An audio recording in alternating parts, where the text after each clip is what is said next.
All right, which phone should you get, the iPhone 14 or the S23? We did this comparison before both these phones got their kind of big updates last year, and the iPhone 14 was at a crazy price. I think it was still like in that higher 300 price point, but it's come down actually quite a bit for a very good condition. We can find it for 277, and yeah, that's pretty much the price that it's at, and it'll come down by next year. Just give it a few months, it'll be around like that 260 250 price point. The S23 is also very cheap. We just made a video about this phone not too long ago. You can find this well under 300 bucks. So they're kind of in the same price range. A lot of people, they kind of are making this decision based off the camera, so we'll talk about that.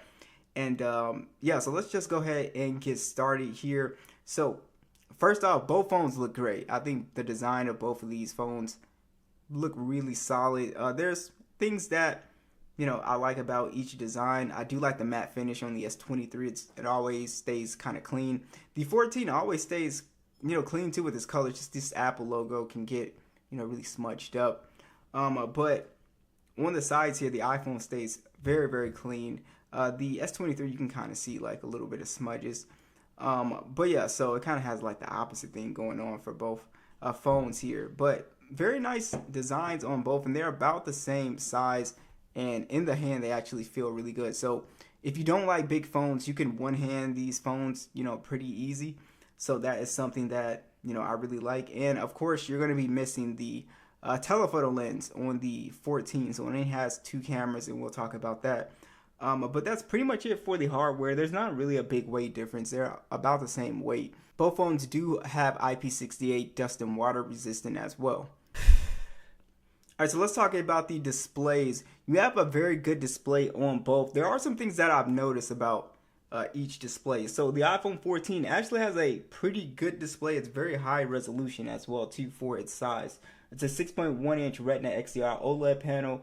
It's HDR10, but it's 1200 nits peak brightness, so it's not going to do crazy good outdoors in direct sunlight. But the one benefit with this phone is that this display is very, very sharp. It's 1170 by 2532, so it has a higher resolution than the S23, and it's 460 for the PPI, so it also has a higher PPI than the S23, and it basically looks a little bit sharper, like really up close, especially when you look at icons and stuff.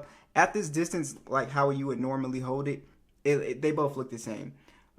So I won't worry about that too much, but it is something that you will notice if you kind of like look up close and kind of pixel peep. The notch is not aging that well on the 14. It looks outdated compared to the S23 for sure, especially when you're playing games or loading up content. And yeah, the bezels are okay on here. It's not, I mean, they're thick, but it looks okay. So the display is not bad. I think the only thing that's really holding this display back is, of course, the 60 hertz. So that is something that Apple, they recently just introduced 120 hertz on the 17 series. So yeah, the S23 has also a 6.1 inch display. It's dynamic AMOLED, 120 hertz. So you notice the difference immediately. It's 1750 nits peak brightness, so it's a much brighter panel outdoors in direct sunlight. And overall, it's a 1080p panel, and it has 425 for the PPI. And like I said, it looks really good. I like the really vivid color profile of the S23. It makes everything on the screen pop. Some people say, man, it's not realistic, but I like the display that looks really colorful. I just personally like that look.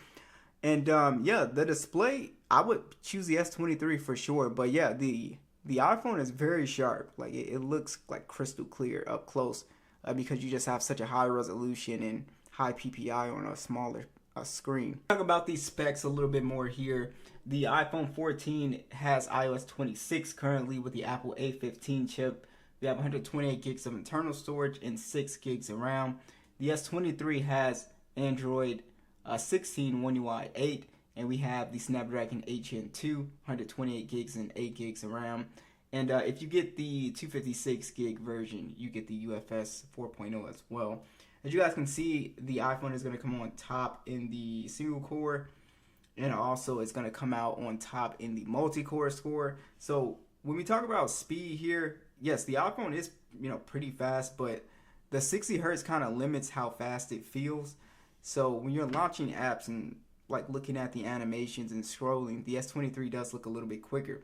But what you notice is that the iPhone will kind of load into games and it'll kind of load into apps a little bit quicker for the most part. But like on the basic apps like these, it'll be the same, if not the S23 could load up stuff a little bit quicker sometimes. But as you guys can see, it's not really a big difference. But if I go ahead and load up like Temple Run, then typically the iPhone will come out on top. Yeah, so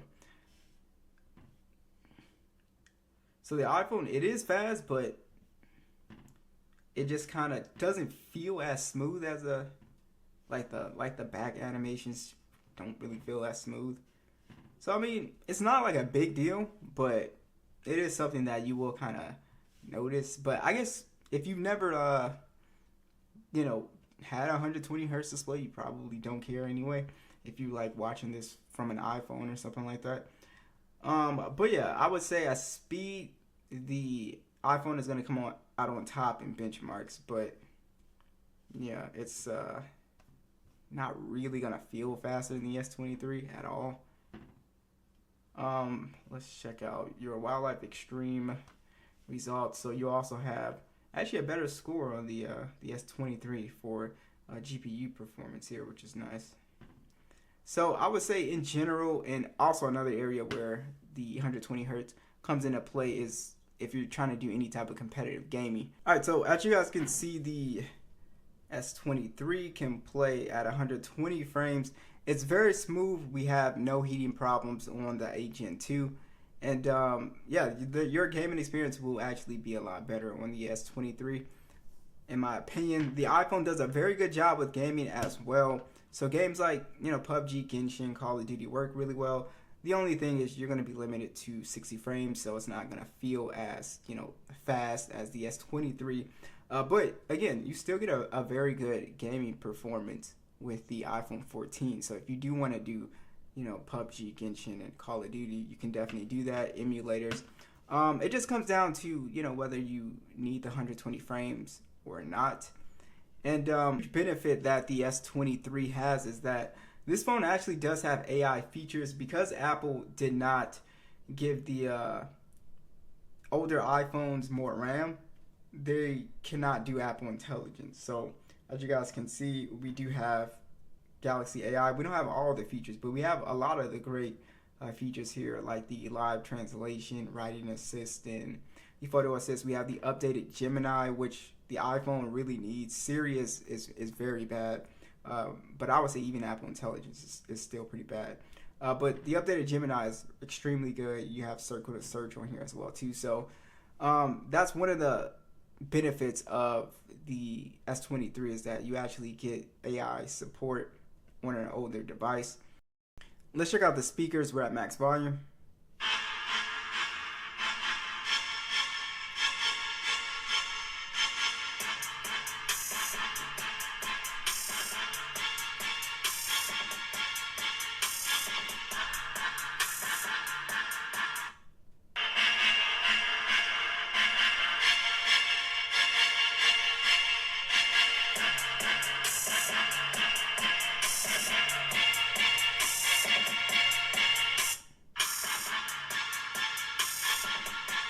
Yeah, so I would give it to the iPhone 14. It has way louder bass, and the sound it just sounds a lot fuller and a lot more balanced, where the S23 is kind of lacking bass a little bit.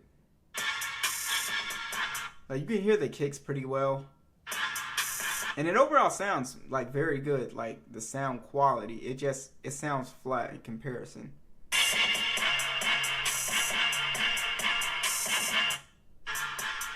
Yeah, you'll notice it immediately. Like if you put them, side by side, you can tell the difference pretty easy.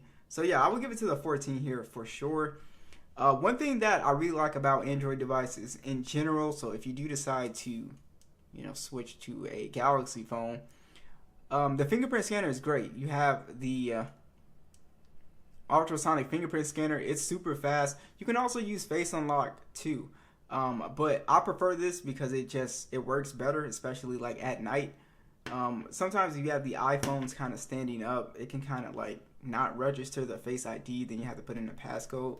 But 9 times out of 10 it works. I'm like, when it's like this, like up like that, you have it on like a stand or something. Sometimes it won't register. I don't know why people don't talk about that. They act like it's like perfectly working all the time.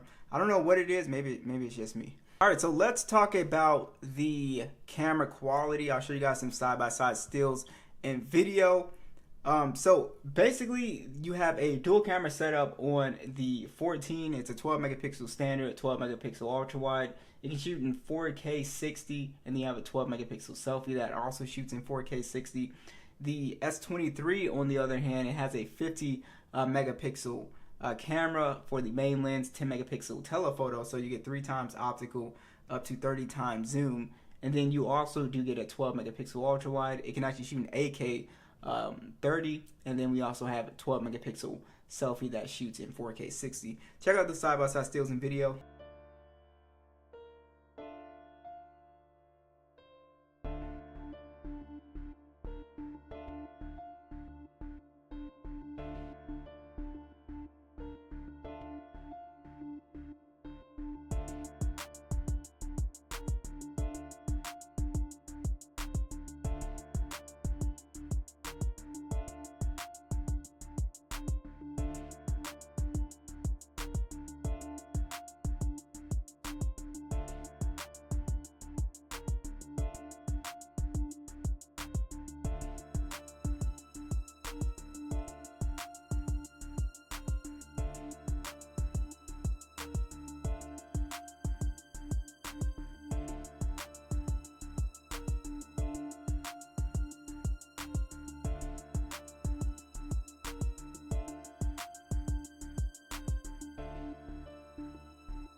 I would actually say battery life is very good on both of these phones.